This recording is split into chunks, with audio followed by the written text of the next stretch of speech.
My daughter forgot to end the call. I overheard her saying it was time to send him to a retirement home. He is weighing us down. I stayed silent, but in that instant, something inside me shattered. I sold the property for $950,000. They returned from their work trip beaming, but a shock awaited them. Their keys would not turn in the lock. They discovered a letter on the doorstep, and after reading it, they began yelling. Then I knew they would not let it go easily. This was only the start. Before we go on, please subscribe to the channel and tell us in the comments where you are tuning in from. The phone rang as I finished scraping the remnants of the casserole from my dish. Sarah's casserole recipe, though mine never quite captured her essence. I checked the caller ID and smiled, despite the ache. Laura. Dad. How are you managing? Her tone held that familiar affection that always stirred a mix of love and solitude in my heart. I sank into Sarah's old armchair, the fabric softened from years of her nightly book sessions. Oh, you know me, dear. Just wrapped up supper and was set to catch the evening broadcast. I omitted that it was remnants from 4 days prior, or that I had been gazing at Sarah's picture on the shelf for most of an hour. Are you getting enough meals? You know, you can have groceries delivered online now. Right, I demonstrated the app for you. I am eating well, I cut in softly. Though I had a small mishap yesterday. Left the burner on under my teapot. Lucky I caught the burning scent from the den. There was a silence. I could envision her brow furrowing in the manner she got from her mother. The same slight line between her eyes. Dad, perhaps we should discuss having someone visit you more often. David thinks I am okay. Laura, truly, how is your work trip progressing? You are in Miami. Right, yes. The seminar wraps up tomorrow. David has managed most of the client discussions while I endure these lengthy talks on online advertising shifts. She chuckled, but it felt strained. Listen, Dad, I need to head out. David and I have supper arrangements with potential backers. Of course. Dear, I love you.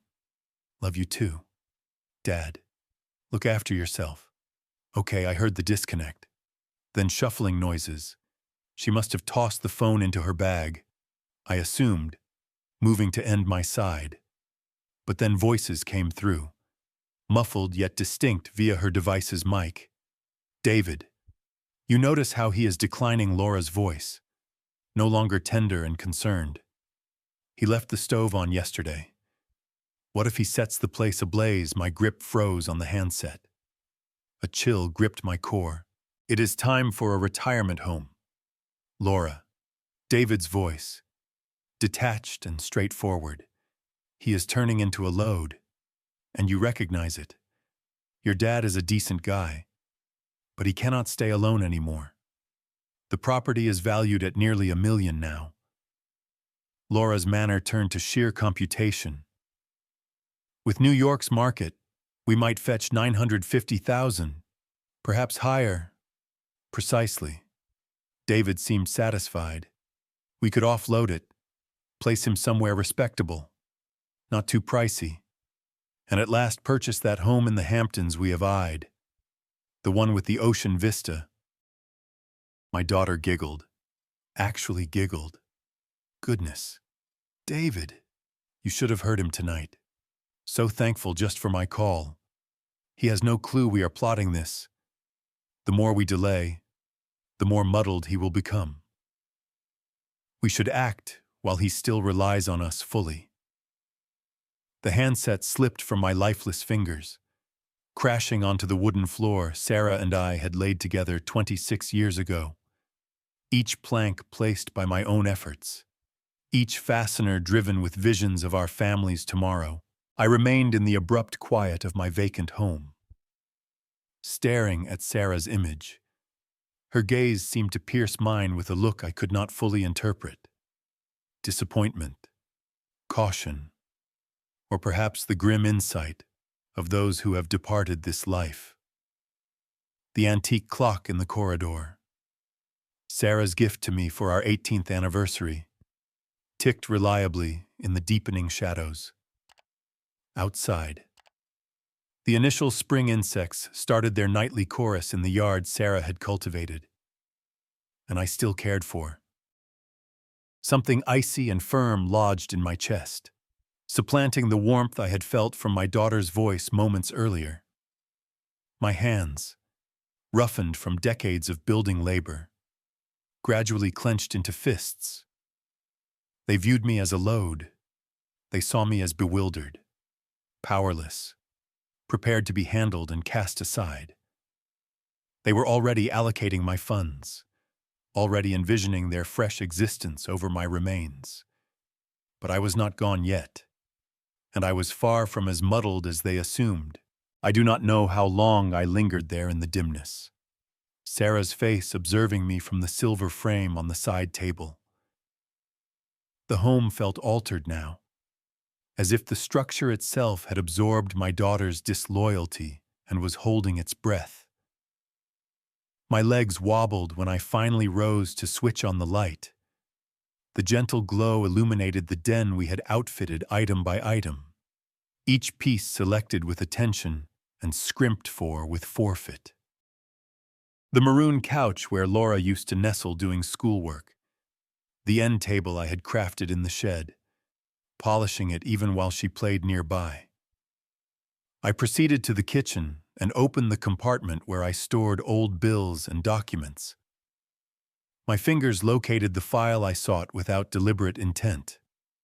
22 years of money records I had never discarded, because Sarah always said, "You never know when you might require them." New York University fee slips, $55,000 over 5 years. I recalled those extra shifts, returning with cement powder in my hair and grout under my nails. Sarah would have tea ready and would rub my back while I settled accounts at this very dining surface. "John, you are laboring yourself to exhaustion," she had remarked one evening, observing me figure out how to cover Laura's autumn term. "She merits better than we had. Sarah, she is clever enough for anything." Sarah had kissed my crown. "Just do not give her so much that she overlooks gratitude." I should have heeded her. Lord, I should have heeded her. The marriage slips were there too. 38,000 for one occasion. I informed Laura we could manage 6,000, perhaps 9 if we pushed. But she had wept, truly wept, about desiring her ideal ceremony. I had toiled weekends for 7 months, fitting laminate floors for a builder acquaintance who compensated me off the books. "Daddy, you are the finest father anywhere," she had murmured during our waltz, her head on my shoulder, her gown swishing against my borrowed suit. I will always remember this, but she had erased it, just as she had erased who endorsed her initial auto financing when her rating was insufficient. Just as she had erased who placed the contacts to secure her advertising position when she was jobless for 9 months post-graduation. I located the financial logs from 3 years back after David lost his investment consultant role for motives they never clarified fully. They had relocated temporarily, just until David secured something fresh. I had never demanded rent. I had covered the risen service charges, purchased provisions for 3 grown-ups instead of one isolated widower. David would slap my back and label me the most giving man in New York. Laura would embrace me and say, "Dad, we will reimburse you once we stabilize." They had been stable for more than 18 months now, both in solid roles, both earning more than I ever did. But they had never suggested departing, never suggested repayment. The celebration meal I had funded last month, $250 at that upscale grill downtown because David said they merited a festivity. The vehicle fix bill I had handled when David's Mercedes required a new gearbox, $3,500 that depleted my reserve fund. John is like a dad to me. David had informed his companions at their recent gathering, his arm around my shoulders. I am so fortunate to have wed into this clan. I had been proud, truly proud, to be the bountiful father-in-law, the one who supported his kin regardless of the toll. I ascended to Sarah's and my sleeping chamber, still unaltered after 3 years. Her accessory case rested on the vanity, her spectacles folded by the lamp. I opened the lower compartment where I stored our vital papers and extracted our initial property title, John and Sarah Carter, acquired 1997. No encumbrances, no co-endorsers, no issues. My name solely now that Sarah was absent. Standing there in the chamber where Sarah had passed her final days, encircled by all we had constructed jointly, I sensed something alter within me.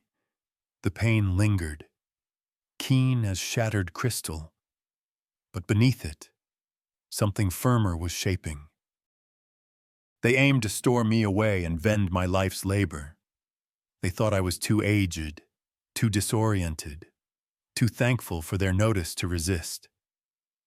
I gazed at Sarah's image on the bedside, recalling her words from those years past. Do not give her so much that she forgets gratitude. Well, Sarah, our daughter, had certainly forgotten, but she was about to recall that her old father was not as powerless as she believed. I proceeded to my study and retrieved the contact card I had retained in my desk for 4 years. Mark Johnson, property lawyer. Sarah had demanded we consult him after her illness diagnosis, just to ensure our matters were orderly. It was time for another meeting. The following day, I wandered through my home like an outsider viewing it anew, but instead of seeing a dwelling, I was seeing what Laura and David saw: area measurements, sale worth, convertible resources. In the kitchen, I traced my hand along the marble surface I had fitted myself, laboring by lantern after my day job, because we could not hire experts. Sarah had chosen the design, flecked silver with threads of bronze that captured the dawn glow. She had brewed tea on this surface every dawn for 17 years until the disease sapped her vigor. I remembered the holiday morning when 4-year-old Laura took her first unsteady steps right here from the cooler to Sarah's open arms. We had both wept with delight, Sarah lifting our daughter and twirling her while I hurried for the recorder. Our child is walking in our home, Sarah had whispered, tears flowing down her face, in the home we created for her. The den contained 28 years of holiday mornings. I could still see 8-year-old Laura's face brighten at the sight of the playhouse I had spent 4 months assembling in the shed, working covertly after her bedtime. Sarah had stitched small drapes for the openings, crafted tiny furnishings from carton and cloth remnants. Daddy, it is just like our home, Laura had squealed, and it was. I had replicated it perfectly down to the small alcove in what stood for her chamber. That alcove had cost me 7 months of extra hours. Sarah had spotted it in a publication and adored the notion of reading there in the afternoons. I had mastered cuts I had never attempted, measured and remeasured until my spine throbbed from stooping around the structure. John, we cannot afford this, Sarah had fretted when she saw me marking dimensions on the wall. You desire it. You will have it. I told her. I will make it happen. I climbed the steps to Laura's former room, still coated in the gentle blue she had selected for her 17th birthday, still adorned with snapshots of her school pals and university recollections, the space where I had soothed her through restless nights as an infant, where Sarah and I had assisted with geometry assignments at the compact oak desk I had built to fit ideally under the pane. The main chamber was the toughest. Sarah's side of the bed still held her tumbler on the stand, her marker still noting page 312 of the book she would never complete. I had constructed these storage closets with my own efforts, tailored to match Sarah's stature flawlessly. Her garments still suspended there, still bearing a subtle trace of her scent. This was the space where we had envisioned our tomorrow, where we had murmured about our hopes for Laura, where Sarah had passed clasping my hand while devices hummed around us. "Promise me you will not let them exploit you," she had uttered near the end, her voice scarcely audible. "You are too kind, John, too giving. Promise me you will care for yourself." I had promised, but I had not upheld that vow. Had I, in my study, I discovered the collection of building snapshots Sarah had preserved, images of me setting the base in the spring of 1997, 28 years younger and 60 pounds sturdier. Me and my team erecting the frame, Sarah in her safety helmet delivering refreshments on warm summer afternoons, her abdomen just beginning to swell with Laura. The money records from those times narrated the tale Sarah's images could not. Additional loan, personal advance from my sibling, Sarah accepting a half-time role at the district office to aid with supply expenses. We had consumed pasta and beans for weeks, operated vehicles maintained by hope and adhesive tape, but we had erected this home with our toil, our surrender, our affection for each other, and for the kin we were forming. And now my daughter, the infant, who had taken her first steps in this kitchen, the youngster who had frolicked in the lawn I had shaped by hand, wanted to vend it all and store me like an awkward item of decor. I grasped Mark Johnson's contact card from my desk compartment. The borders were frayed from 4 years of touching, but the contact digits were still legible. Laura and David thought they were handling a disoriented elder who would be thankful for any crumb of regard they offered. They thought I was frail, defenseless, ready to surrender my life's achievement without resistance. They were about to discover just how mistaken they were. I contacted Mark's line and heard it ring, my hands firm as rock. Outside, the spring dawn was vivid and pure, the sort of day Sarah used to adore, the sort of day for fresh starts. The offices of Johnson and Partners occupied the 3rd floor of a simple stone structure on Lexington Avenue, the type of spot that focused on aiding ordinary folks with genuine issues rather than dazzling business patrons. I had selected my finest attire, the navy blue one Sarah had chosen for me to wear to her service, and arrived 20 minutes ahead, my hands only mildly shaking as I registered at the front desk. Mark Johnson was younger than anticipated, perhaps 58, with silvering sides and the calm bearing of a man who had heard every kin nightmare thrice. His workspace was lined with legal volumes and kin snapshots, a spouse, 3 adolescents, a Labrador, the type of regular existence Sarah and I had strived to build. "Mr. Carter, pleased to see you once more." Mark dispensed coffee from a compact device in the corner, the robust aroma filling the area amid legal papers and storage units. "I recall you and Sarah from a few years past. I am sorry for your loss." "Thank you." I took the coffee, surprised by how stable my tone sounded. "I need to address something sensitive regarding my daughter and son-in-law." Mark positioned himself behind his workstation, pen prepared. I am attentive. I recounted everything. The call, the eavesdropped dialogue, their schemes to vend my home and place me in a retirement facility. Mark's look never shifted, but I noticed him subtly shaking his head when I depicted their eagerness to allocate my funds on their Hamptons dream residence.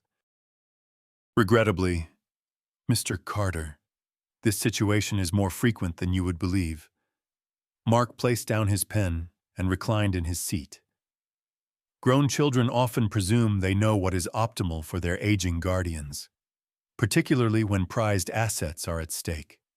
But they cannot truly do anything. Can they, by law? Let us begin with the fundamentals.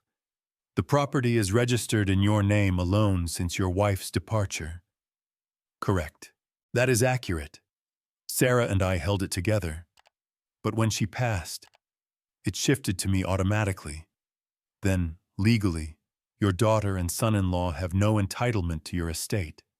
They cannot vend it, cannot compel you into a care center, cannot decide on your holdings without your clear approval. Mark drew a notepad from his compartment and started jotting. The home is yours. End of story.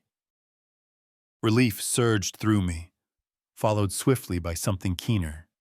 So if I wished to vend it myself, you could list it tomorrow if you opted to.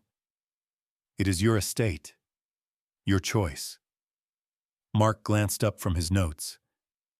May I inquire why you are contemplating that path? I reflected on Laura's chuckle when she labeled me a load, on David's detached assessment of my value, on 28 years of forfeit diminished to a property deal. They think I am powerless, disoriented. They think they can control me like an asset. My hands tightened around the coffee mug. Perhaps it is time I demonstrated exactly how alert my mind truly is. Mark was silent for a beat, examining my expression. New York's housing scene is remarkably robust currently, especially in your district. Homes are moving within weeks, often for cash bids above list price. He halted. If you were earnest about vending swiftly before your daughter and son-in-law return from their journey, how rapidly could it occur? With the proper purchaser, and there are abundant backers seeking homes like yours, we could finalize a deal within 8 days, maybe fewer. Mark leaned ahead. But Mr. Carter, this is a significant choice. Once you vend, there is no reversal. I constructed that home with my own efforts. Mr. Johnson, every plank, every fastener, every tailored detail. I know precisely what I am doing. We devoted the next 90 minutes to practicalities, value approximations, cash purchaser connections, legal necessities. Mark clarified that he could prepare all within 36 hours if I was committed to advancing. The meeting charge is $250, Mark stated as I readied to depart. If you choose to proceed, that counts toward my fees for the transaction. I paid in bills, feeling more lucid than I had in weeks. Walking to my vehicle in the spring sunlight, I felt my device vibrate in my pocket. Laura's name displayed on the screen, and for the first time since her disloyalty, I grinned. The device rang once, twice, 4 times.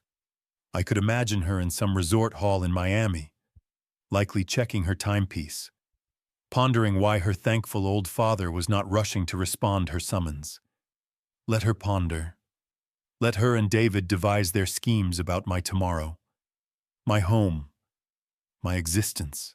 They were in for the shock of their lives. The device continued ringing as I entered my vehicle, Mark Johnson's contact card safe in my billfold, and a strategy forming in my thoughts that would instruct my ungrateful daughter exactly who she was confronting. I had erected my life from naught once before. I could surely dismantle it and reconstruct it on my own conditions. The device eventually ceased ringing, but I knew she would try again. She always did when she required something from the old man. This time she was going to receive far more than she anticipated. By the time I arrived at my driveway, assurance had supplanted the shake in my hands. Mark Johnson's words resonated in my mind. It is your estate, your choice. 28 years of uncertainty and reconsideration had dissipated like New York mist in the morning light. I was unlocking my entrance when the device rang anew. Through the pane, I could see it vibrating against the kitchen surface where I had left it. Laura's name illuminated the screen, and for the first time since her disloyalty, I grinned. Let her fret for a moment. Let her wonder why her thankful old father was not scrambling to reply. I dispensed myself a tumbler of water, inhaled deeply, and answered on the seventh ring. Dad, there you are. Laura's voice sparkled with feigned zeal. I was beginning to fret when you did not respond earlier. Sorry. Dear, I was out handling some tasks. I maintained my tone affectionate. Paternal. How is Miami treating you? Oh, you know how these work seminars are. But listen, I have the most splendid news. She paused for effect. David and I have been organizing something very unique for you. I clutched the device tighter, my knuckles paling. Oh, we want to gift you a getaway. You merit some repose and leisure after all you have endured since Mom passed. Her voice bore that rehearsed compassion I now identified as control. There is this lovely spot we discovered. It is like a retreat, but with health personnel available. Just in case you need anything. A retreat with health personnel. My jaw locked so firmly I thought my teeth might fracture. That sounds wonderful. Dear, you really did not need to bother so much for me. Rubbish. You are kin. David's voice echoed in the background. He must have been listening on broadcast. We have already arranged everything. When were you considering I managed? Aware they wanted me removed before they returned to seize their legacy. Well, we should be back by next Thursday, Laura said. We were hoping you could be prepared by then. Just gather some attire and personal belongings. You know, the basics. The basics. Not the memory books Sarah had carefully compiled. Not the furnishings I had crafted with my own efforts. Just the basics for an elder being dispatched to fade. Actually, Laura, I have a surprise for you too when you return.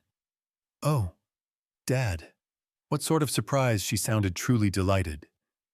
Probably picturing I had authorized documents or eased their task somehow. I walked to the alcove I had built for Sarah, gazing out at the yard she had planted. The veranda seat where we had spent innumerable evenings envisioning our future. It is something I have been developing since our last chat. I think you will be very astonished. You are so kind, Dad. We will discuss everything when we arrive home. Okay, get some repose and we will handle the rest. Kind. She called me kind while scheming to pilfer my existence. I will. Dear, I love you. Love you too. Dad. See you Thursday. The connection ended, and I placed the device down with hands steadier than they had been in months. I proceeded to my study and activated my computer, the display awakening with options I had never pondered before. My fingers lingered over the keys for just a second before I entered real estate brokers. New York. The results populated my screen like munitions in a conflict I was finally prepared to wage. I had always been systematic. 28 years as a structural expert had taught me to investigate thoroughly before any resolution. Tonight, that systematic trait would serve a different aim. I navigated through broker profiles, comparing achievement rates and patron endorsements like I used to compare material providers. Upper East Side, Westchester, Greenwich Village. Districts where residences sold for the kind of sums Laura and David were already expending in their fantasies. One name repeatedly surfaced in the prime results. Steve Miller, 46 years old. Expert in rapid transactions.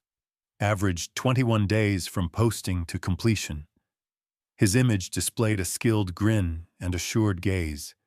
The type of individual who could accelerate matters. His endorsements were precisely what I needed. Steve vended our residence in 7 days. Cash purchaser arranged within 72 hours. Seamless completion. No issues.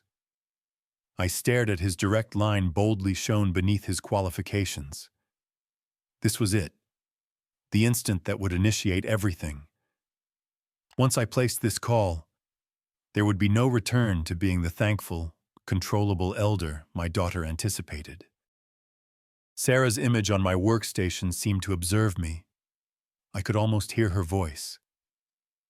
"John, are you certain about this?" I was certain. More certain than I had been about anything since her service. I contacted Steve Miller's line with stable fingers. "Steve Miller, Miller Properties. How can I assist Mr. Miller? My name is John Carter. I am interested in vending my residence swiftly." "How quick can these things really occur?" "Well, Mr. Carter, that hinges on various elements, but with the right estate and valuation approach, I have finalized agreements in as little as 12 days with cash purchasers. What timeline are you aiming for?" 12 days, my heart pounded against my chest. 12 days, that rapid, finally. New York's market is scorching right now, particularly for well-kept estates in settled districts. Can you describe your residence a bit? I surveyed my kitchen, viewing it through a purchaser's lens for the first time. 2-level, 3,600 square feet, erected in 1997 Upper East Side area, 4 bedrooms, 3 baths. I have preserved it well, performed most of the labor myself over the years. Steve's tone sharpened with curiosity. That sounds precisely like what several of my backers are seeking. First owner, well-preserved, settled district. Those are top vending points. Would you like a estate evaluation? How soon could you visit? I can arrive this evening if you are free. Say 4 o'clock. I checked the time. It was just after 1. 4 works ideally. Let me provide the address. After I disconnected, I sat in the abrupt stillness of my kitchen, the scale of what I had triggered beginning to settle in my chest. In 4 hours, a stranger would tour the home Sarah and I had erected together, assigning monetary values to our recollections. I spent the next 3 hours cleaning compulsively, old routines from Sarah's era when she would demand the home be impeccable for any guest. I polished the alcove, arranged the cushions on the sofa, ensured every area shone. But this cleaning felt distinct. I was not readying for visitors. I was readying for a conclusion. At precisely 4, the bell sounded. I smoothed my attire, drew a deep breath that carried Sarah's rose pouches, still stowed in the fabric storage, and approached the entrance. My hand shook mildly as it grasped the copper handle I had fitted myself 18 years ago. Beyond this entrance awaited either my rescue or my ruin. I rotated the handle and opened to my tomorrow. Steve Miller resembled his image exactly. Skilled yet approachable, mid-40s, with the assured posture from years of triumphant agreements. He carried a hide folder and device, and the moment he entered, his eyes widened. Wow! He halted in my foyer, his sight traveling up the trim I had installed manually to the laminate floors Sarah and I had chosen together. "Mr. Carter, this is exactly what I anticipated." I observed him absorb the details, the way the afternoon glow streamed through Sarah's alcove, the smooth transition from den to eating area that I had achieved by eliminating a support wall and adding a support. His admiration was authentic, expert. "You were serious about preserving this place." He extracted his device and began capturing images. These laminate floors throughout original, fitted them myself in 2002. Sarah wanted something durable, so we chose 7/8" solid maple. I found myself slipping into the familiar pattern of discussing my labor, proud despite all that was transpiring. And this kitchen. Steve paused at the marble surface, tracing his hand along the rim.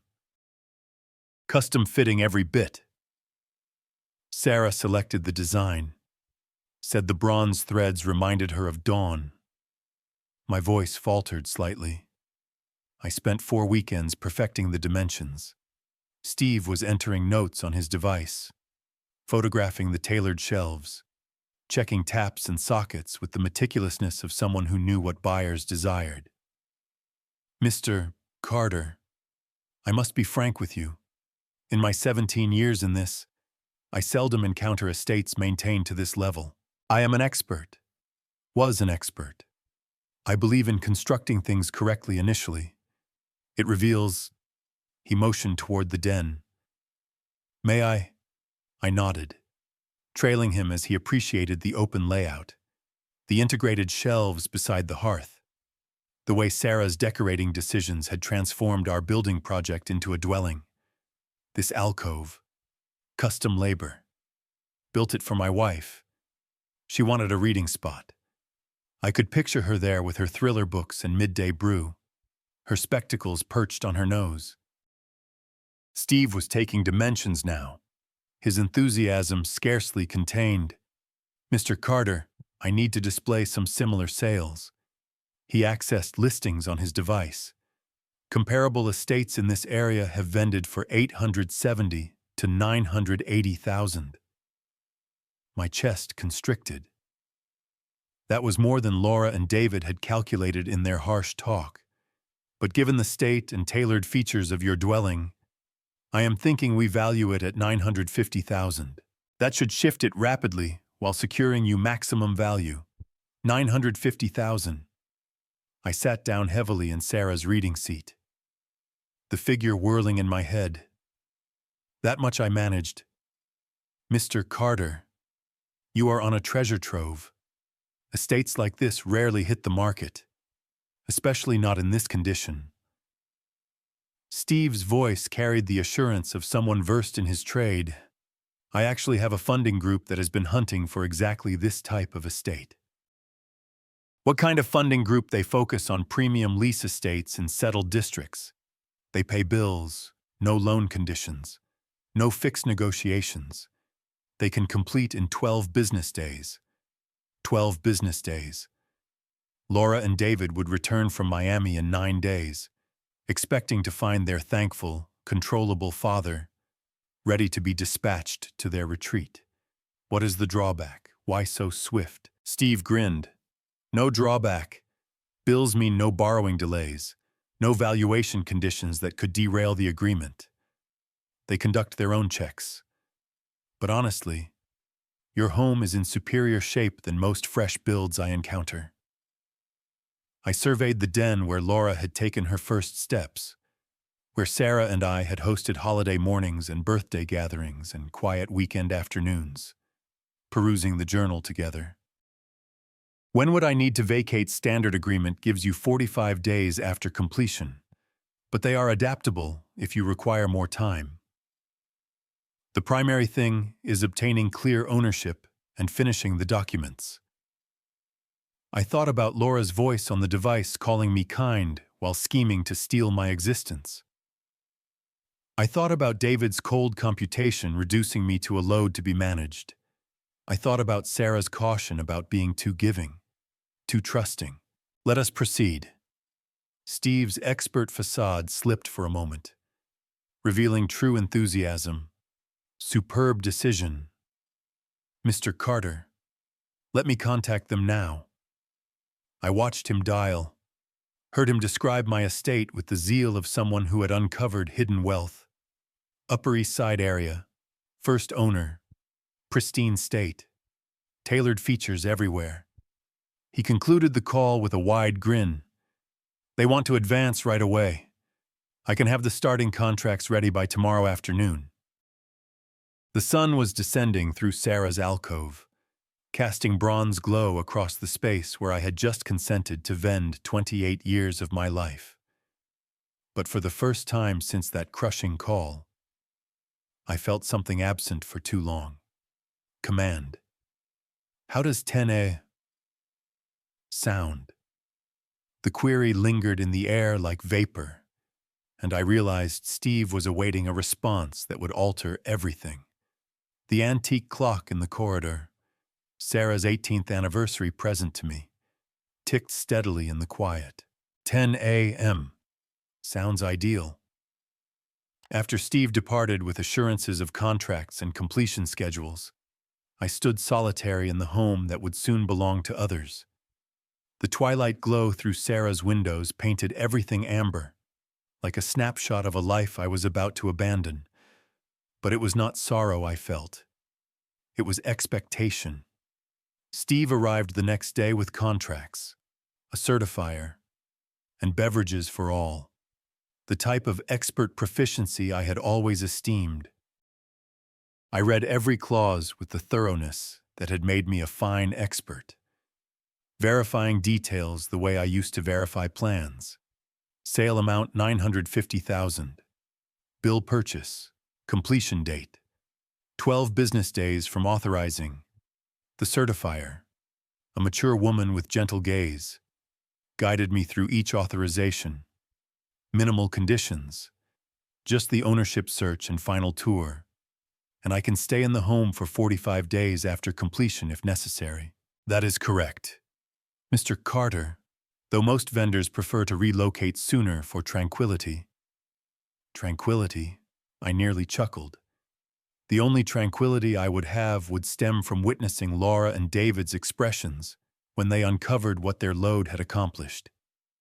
I authorized my name with stable hands, and just like that, the procedure was underway. The initial 4 days blurred with documents and examinations. The ownership firm started their probe through decades of logs. The purchasers sent their crew, a courteous group who admired my craftsmanship and found no faults. Your father-in-law truly knew his trade, one told the successor, assuming I was already departed. These floors, this wiring, all superior grade, days 5 through 7. I became a man with a covert objective. I investigated rentals online, seeking something compact but cozy, somewhere I could restart with nearly $950,000 in reserves. I found a spot in Westchester, a mature community with tennis courts and a gathering hall, the type of place Sarah and I had occasionally discussed for our later years. I also contacted storage services, planning which of Sarah's items I would retain and which I would leave for the new holders. Her porcelain, certainly her accessory case, the memory collections, the fundamentals of a life shared. Days 8 through 11 brought a peculiar assurance I had not felt in years. Each dawn I awoke knowing I was one step nearer to liberty, one step nearer to showing my daughter that her disoriented old father was keener than she had ever conceived. Mrs. Jenkins from adjacent noticed the bustle, inquired about the examiners and formal-looking individuals. Just some maintenance underway, I informed her, disliking the partial truth, but knowing the complete truth would circulate through the area before I was prepared. On day 9, Steve called with ultimate verification. Everything is aligned for tomorrow's completion.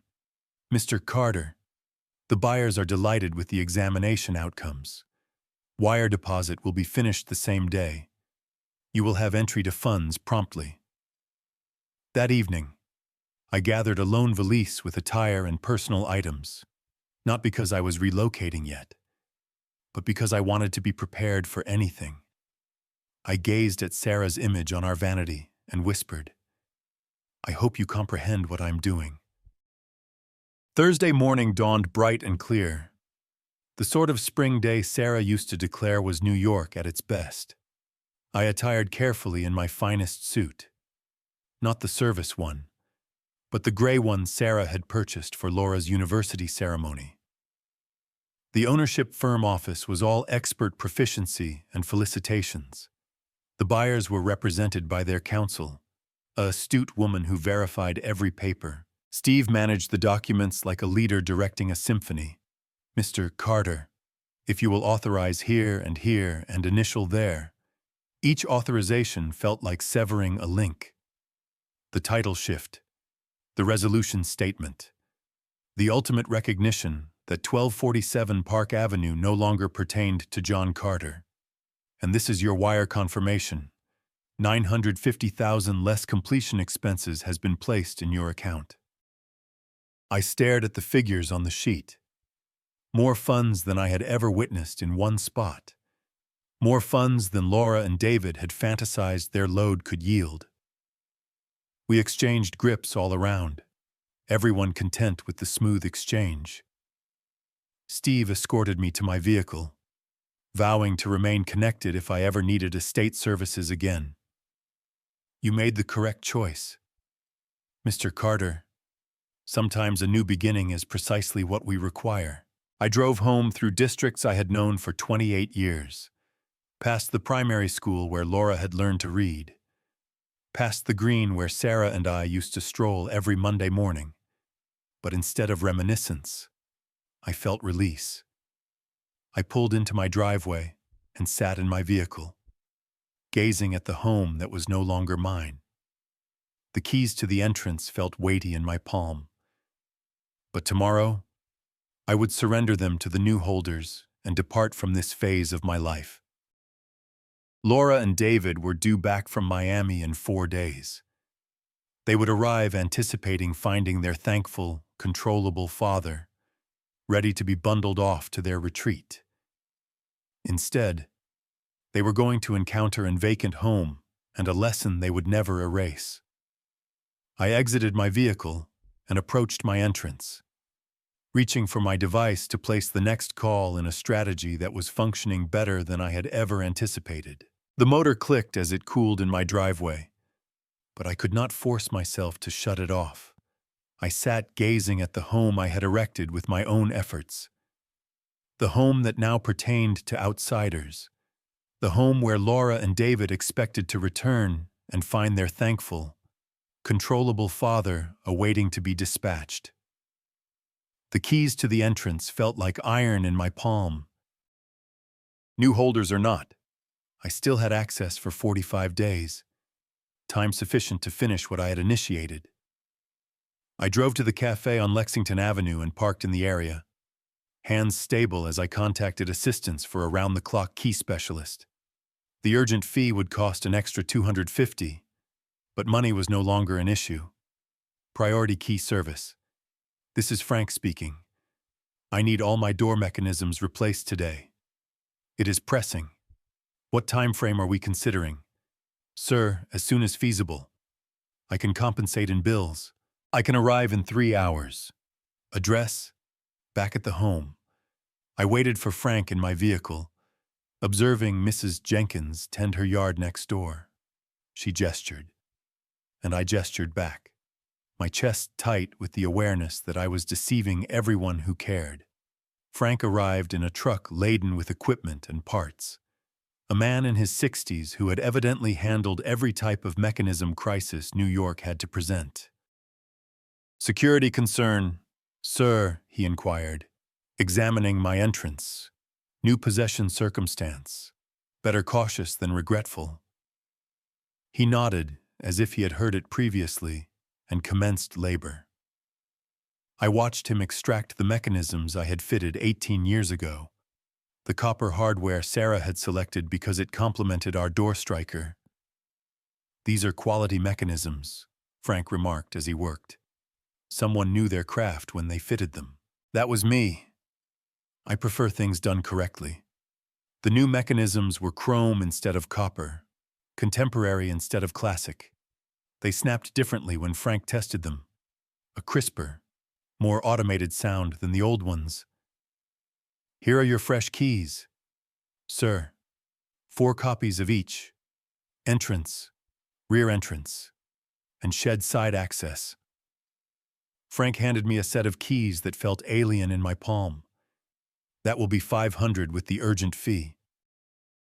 I paid in bills from my billfold, knowing there would be no record linking John Carter to this exchange. After Frank departed, I stood in my vacant home and began the most difficult part, packing 28 years of life into what I could transport. Sarah's accessory case went into my valise first, along with our marriage snapshots, and the book she had been perusing when she passed. Marker still noting page 312 my expert credentials, our vital documents, Sarah's preferred recipe book with the handwritten remarks in the edges, I left nearly everything else. The furnishings that narrated our tale would have to remain. The memory collections chronicling Laura's youth. Sarah's garments still suspended in our storage, still carrying the faint aroma of her scent. While I packed, I contacted Riverside Towers Rentals on my device, explaining that I needed a equipped one-chamber unit immediately. "We have a charming space available for prompt occupancy," said Mrs. Lee, the estate overseer. "Month-to-month agreement if you favor adaptability." "I will take it." I met Mrs. Lee at the complex an hour later, a modest but tidy structure designed for matures with a gathering center and well-kept areas. The one-chamber unit was basic but comfortable, equipped with everything I needed to restart. "Bill deposit is perfectly acceptable. Mr. Carter, when would you like to relocate tonight?" Mrs. Lee's brows lifted slightly, but she did not probe. I authorized the agreement and handed over initial month's rent plus deposit. Nearly $3,500 that would have seemed impossible to expend casually just 3 weeks ago. Loading my vehicle in the fading light, I caught Mrs. Jenkins observing from her pane. She gestured again, and I felt the burden of all the bonds I was severing, all the links Laura and David had compelled me to cut. I took one final tour through the vacant spaces, my footsteps echoing differently now that the home pertained to someone else. In the kitchen, where Sarah had taught Laura to bake holiday treats. In the den where we had watched Laura unwrap gifts on holiday mornings. In our chamber, where Sarah had drawn her last breath while I clasped her hand. "I am sorry, love," I said aloud to Sarah's memory, "but you would comprehend. You always said I was too giving for my own benefit." I secured the new mechanisms and drove away from Park Avenue for what might be the final time. My rear mirror full of the life I was abandoning. The sun was descending when I reached Riverside Towers, my vehicle loaded with the basics of my being. I carried my valise to my new entrance, fumbling with unfamiliar keys to unfamiliar mechanisms. Inside the small unit, I dropped my valise and immediately reached for my device. The concluding phase of my strategy required one more call, one more element of the puzzle that would give Laura and David the shock of their lives. The unit felt like a lodge space, practical but impersonal with standard furnishings and the persistent odor of commercial floor cleanser. I stood holding my device, Sarah's image already placed on the bedside, trying to decide which institution would best shield nearly 950,000 from the offspring who thought they merited it. I activated my computer on the small eating surface and began investigating institutions that specialized in large placements. Empire State Bank caught my notice. Smaller than the major networks with an emphasis on individual service and privacy. Exactly what I required. Empire State Bank. Confidential banking section. "This is Paul Anderson. Mr. Anderson. My name is John Carter. I need to establish an account for a considerable placement around 950,000. The short pause on the line told me Paul was readjusting his schedule. "We would be utterly thrilled to collaborate with you. Mr. Carter. When would be suitable for a discussion Tuesday morning? 10 a.m. Ideal. I will have everything ready." The weekend extended ahead like unexplored land. I had never resided anywhere but the home Sarah and I erected together. This tiny unit felt like banishment. But it was banishment by selection. My selection, not theirs. Saturday dawn.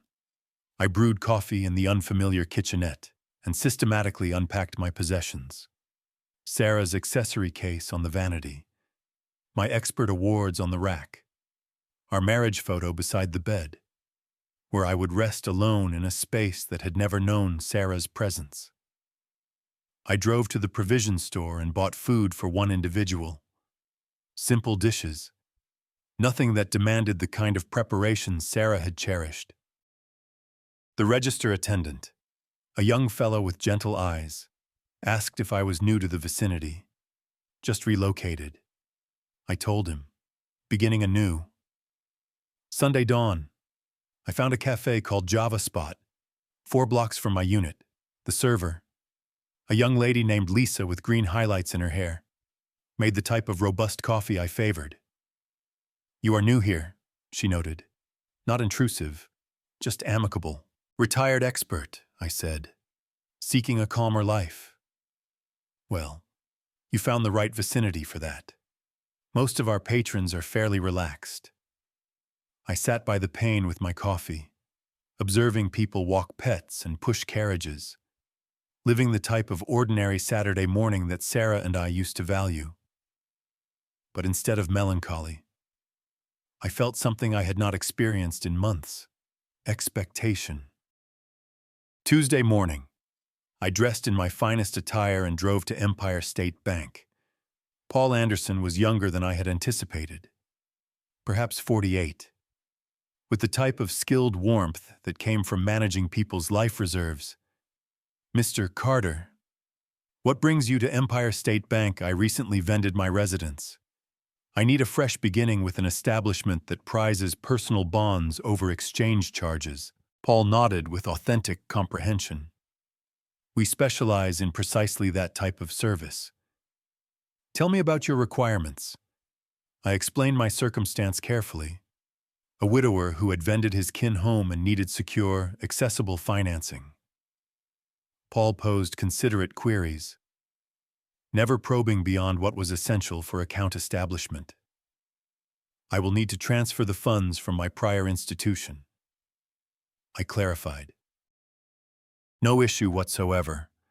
We can start that transfer today, and the funds should process by Friday." Paul prepared the documents with quiet proficiency: digital banking, payment card, and ledger, all standard offerings, given the sum. I would also suggest our elite account bundle for extra safety features. I authorized papers that made me an official patron of Empire State Bank, client number 958402, with access to nearly $950,000 that Laura and David would never witness. Wednesday and Thursday passed in the odd pattern of my new routine. Morning brew at Java Spot.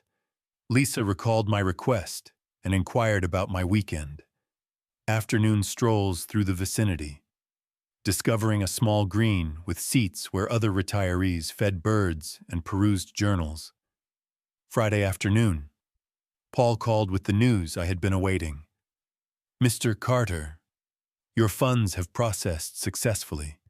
Your account is fully operational."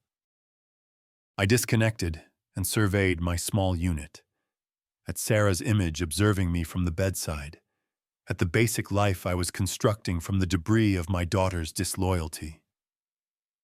For the first time since Sarah's passing, I felt truly in command of my own fate. Friday evening. I sat in my lone chair, not Sarah's reading seat, not the lounger where I had overheard Laura's disloyalty, just a plain chair in a plain space that belonged entirely to me. I activated my computer and entered compact monitoring devices into the search field. My fingers lingered over the keys, knowing that what I was about to acquire would capture the concluding act of my retribution. Laura and David were returning on Monday, expecting to find their thankful old father ready to be controlled. Instead, they were going to learn that their load had become their greatest issue. The search outcomes filled my screen with numerous monitoring choices, from evident security devices to gadgets disguised as daily objects. After 40 minutes of investigation, I found what I needed: a wireless compact device concealed inside what appeared like a device charger. The details were perfect for my expert mind. Network enabled with smartphone program control, movement-triggered recording, 15-hour power life, and sharp, clear footage quality. Most crucially, It could transmit live footage directly to my device from anywhere with network access. I ordered it with accelerated delivery, paying the extra $50 to ensure Saturday arrival. The total expense was $179, an amount that would have made me pause 3 weeks ago, but scarcely registered now. With the device ordered, I turned to the next vital element, the letter that would clarify everything to Laura and David when they found their keys no longer functioned. The first version was too furious, too raw with the agony of their disloyalty. The second was too detached, missing the personal ruin they had caused. By the fourth version, I found the right manner, honorable but crushing, affectionate but conclusive. I wrote in my careful expert script, the writing Sarah had always esteemed. Dear Laura and David, if you are reading this, it means my strategy succeeded flawlessly. I overheard your call discussion about sending me to a retirement home because I am becoming a load. I heard you figuring how much you would gain vending my home. The home has been vended for $950,000 bills. The funds are safely in my new institution account where they will remain. I have relocated to a place where I am valued, not endured. Do not fret about me. Fret about your own lodging situation. Your possessions have been gathered and are stored at New York Relocation and Storage on Lexington Avenue. You have 45 days to retrieve them before charges commence. I gave you everything I had for 45 years. You repaid me by scheming to store me so you could pilfer my life's labor. I hope the instruction was worth the toll. Love, Dad. Saturday morning. The delivery vehicle arrived at my unit with a small package containing my monitoring gear. I spent 90 minutes in my kitchen testing the gadget and mastering the smartphone program. The footage quality was remarkably sharp, the sound clear enough to capture murmured talks. Saturday afternoon. I drove to my former home for the last time. I used the shed opener I had never given Laura and David, parking inside to evade queries from neighbors. My hands trembled mildly as I approached the entrance with my new keys. Inside, the home still smelled like dwelling. Sarah's rose pouches, the citrus polish I used on the wooden decor, the faint trace of 28 years of kin meals, but there were new additions that made my chest constrict. Laura and David's travel bags by the stairs, their correspondence scattered on the kitchen surface, proof that they had been treating my home as their personal depot while plotting my exile. I positioned the device charger by the entrance socket, angling it ideally to capture anyone entering. The view through my device program showed the entire foyer, including the spot where I planned to affix my letter. I tested the movement sensor, walking in and out of view until I was content the system would record every instant of their return. Then I attached the envelope to the inside of the entrance at eye height, where they could not possibly overlook it. Standing in my den one final time, I touched the shelf where Sarah's image had rested for 26 years. The new holders would place their own kin images there, create their own recollections in the spaces Sarah and I had filled with affection. It is done. Love, I whispered to Sarah's memory. Fairness delivered. I secured the home with my new key, tested the device feed one more time from my vehicle, and drove back to my unit. The movement detector was activated, the power fully charged, and my device ready to notify me the moment Laura and David found their keys no longer worked. Back in my unit, I sat in my chair with my device in hand, watching the vacant doorway through the device program. The time mark showed 7 p.m., Saturday evening, Monday. Laura and David would return from their work trip, probably debating their retirement home schemes and already expending my funds in their minds. They had no notion their thankful old father had become their worst dread, I awoke Monday morning with the anticipation of a man about to witness fairness after years of unfairness. My coffee tasted better than it had in months, and even the small unit felt less restricting as I settled into my chair with my device. The device feed showing my former vacant doorway. 5 p.m. They should arrive shortly. I had committed their travel habits to memory. Laura always demanded leaving Miami by 1 to avoid congestion, and David drove precisely the limit. They would be entering my driveway within 90 minutes. I looked at Sarah's image on my bedside. I hope you understand what I am doing. Love. They left me no option. 6:15 p.m. My device alerted with movement detection. A silver sedan, David's car, pulled into the driveway of my former home. My heart thumped against my ribs as I watched the screen. Laura emerged first, stretching after the lengthy drive. David exited from the operator's side, retrieving their travel bags from the rear. They moved with the relaxed assurance of people returning to claim their legacy.